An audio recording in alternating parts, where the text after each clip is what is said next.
할렐루야.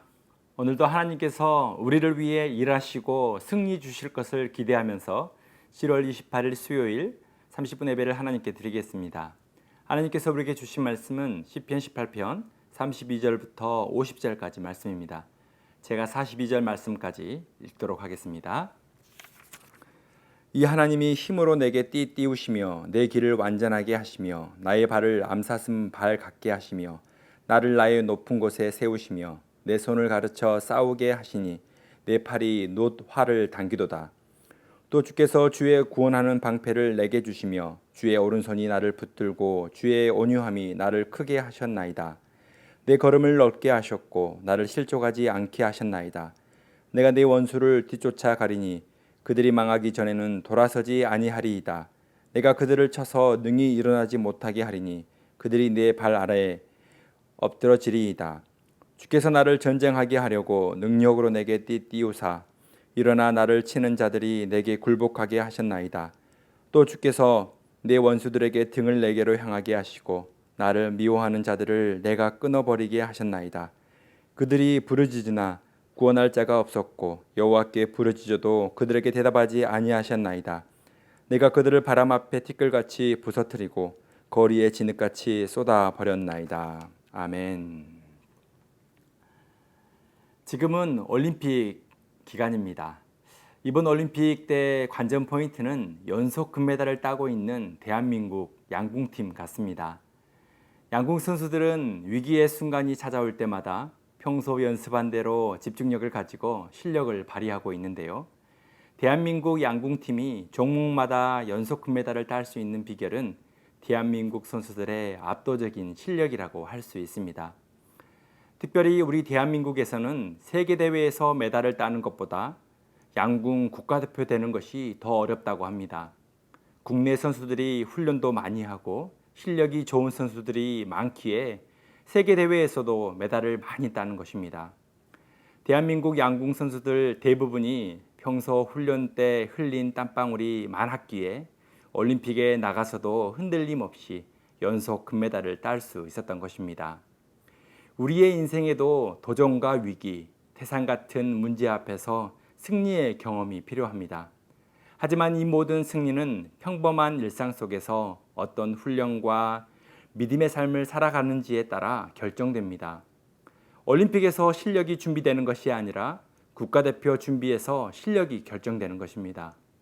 우리는 반복적이고 평범한 일상을 살아갑니다. 하지만 반복되는 삶 속에서 전능하신 하나님과 동행하는 훈련이 된 성도만이 인생의 위기의 순간에도 하나님께서 주시는 승리 경험을 할 수 있는 것입니다. 오늘 본문에서 하나님을 찬양하고 있는 다윗은 과거에 사울 왕을 피해 도망치며 광야에서 도피 생활을 했습니다. 다윗에게 가장 큰 위협은 자신을 쫓는 사울이 거느리는 군대였습니다. 사울의 군대는 마치 사냥감을 쫓듯이 다윗을 추격하며 그의 생명을 위협했습니다. 하지만 다윗은 원수들의 추격과 전쟁 속에서도 오히려 믿음이 자라났습니다. 광야에서도 하나님을 찬양하고 기도하였기에 하나님께서 구원의 길, 승리의 길로 인도해 주신 것입니다. 본문을 묵상해 보면 하나님의 구원의 역사가 다윗에게 어떻게 이루어졌는지를 구체적으로 표현하고 있다는 것을 우리는 알 수 있는데요. 다윗이 인생에서 경험한 승리와 구원의 경험은 대부분 기적 같은 승리의 경험이었습니다. 다윗은 목동 시절에 사자나 곰으로부터 양들을 지켰던 경험이 있습니다. 또한 블레셋 군대가 이스라엘 군대를 모욕할 때 전쟁터에 나가 골리앗과 싸워 이긴 경험이 있습니다. 하지만 혼자서 사울의 군대를 이기는 것은 도저히 불가능해 보였습니다. 혼자서 도망치던 다윗이 어떻게 사울의 군대와 싸워 승리할 수 있었을까요? 다윗의 모든 승리가 가능했던 것은 그가 가진 능력 때문이 아니라 다윗을 위해 싸우시고 일하시는 하나님께서 함께 하셨기 때문입니다. 33절을 읽겠습니다. 나의 발을 암사슴 발 같게 하시며 나를 나의 높은 곳에 세우시며. 산지와 협곡이 많은 이스라엘의 지형에서 왕의 군대를 상대로 살아남기 위해서는 신속하고 민첩한 움직임이 매우 중요했습니다. 그래서 하나님께서는 다윗에게 암사슴처럼 민첩하게 행동할 수 있도록 능력을 주셨습니다. 또한 34절에는 원수와 맞서 싸울 수 있는 싸움의 능력을 주셨고 35절에는 어떤 위험과 공격에도 상처 입지 않도록 구원의 방패를 주셨다고 고백하고 있습니다. 36절에는 인생의 길을 열어주시고 넓혀주셨음을 찬양합니다. 험난한 인생길에서도 결코 넘어지지 않도록 붙들어 주셨음에 감사하고 있는 것입니다. 본문을 묵상하면서 다윗이 아둘람 굴로 도망가 있을 때 하나님께서 돕는 사람을 보내주신 일이 생각났습니다. 하나님께서 아둘람 굴에 그의 형제들과 아버지 온 가족들이 찾아오게 하셨습니다. 뿐만 아니라 하나님은 400명이나 되는 사람들을 다윗 곁으로 모여들게 하셨습니다.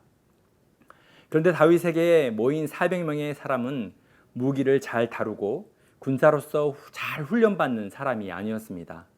하나같이 변두리 인생을 살아가는 사람들이었습니다.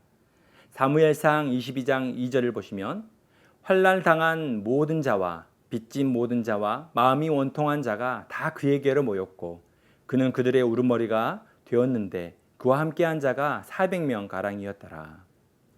다윗에게 모여든 사람은 압제받고 빚에 시달리며 원통하고 억울한 일을 당한 사람들이었습니다. 한마디로 사회에서 성공하지 못한 사람들, 거절당한 사람들, 실패하고 그들의 인생에서 탈락한 사람들이었습니다. 하나님께서는 다윗과 그들 모두를 광야에서 믿음으로 잘 훈련시켜 주셨습니다. 하나님의 백성의 자격을 갖추게 하신 것입니다. 하나님께서는 약한 자처럼 보이는 사람들을 사용하셔서 하나님의 군대가 되게 하셨고 다윗을 구원의 길, 승리의 길로 인도하셨습니다. 사랑하는 성도 여러분, 비록 우리의 인생이 다윗처럼 막다른 골목길에 있는 상황이라 할지라도 하나님께서는 우리를 인도하셔서 승리하게 하실 것입니다. 그러므로 오늘 하루의 삶을 가볍게 여기지 말아야 합니다. 매일의 반복되는 일상을 소중하게 생각해야 합니다. 오늘 기도하고 오늘 믿음으로 행동한 삶의 모습이 우리의 미래를 결정하는 것입니다. 하나님께서는 오늘도 하나님을 찾고 기도하는 자를 위해 일하시고 대신 싸우실 준비를 하고 계십니다. 어려운 환경 앞에서도 우리 모두가 하나님을 향한 기대를 가지고 믿음으로 민첩한 삶을 살아가기를 소망합니다. 하나님께서 우리의 인생의 지경을 넓혀주시고 하나님의 능력을 부어주실 것입니다. 오늘도 전능하신 하나님을 의지하며 거침없이 승리의 삶을 살아가시길 주님의 이름으로 축복합니다. 함께 기도하겠습니다. 사랑의 하나님, 오늘 나의 인생일이 막막하고 막다른 길에 있을지라도 신실한 하나님을 의지하고 믿음 붙잡고 다시 한번 도전하고 위기 앞에서 믿음으로 승리할 수 있는 모든 성도들이 되게 하여 주옵소서.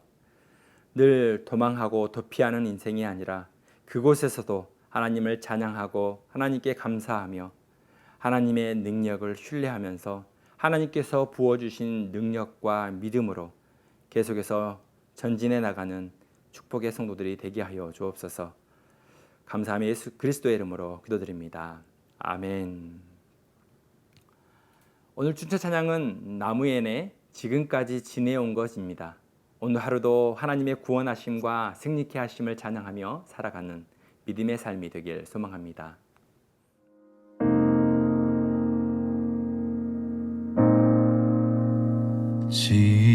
지금까지 지내온 것 주의 크신 은혜라 한이 없는 주의 사랑 어찌 이루 말하랴 자나깨나 주의 손이 항상 살펴주시고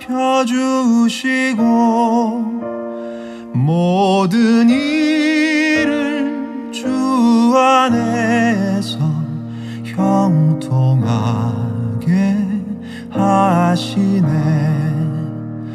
몸도 마음도 연약하나 새 힘 받아 살았네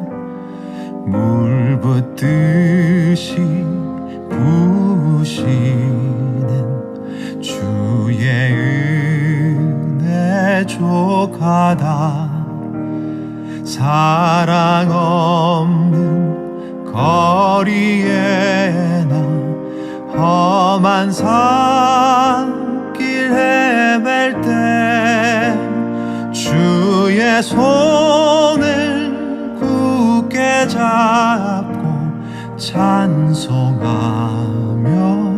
가리라.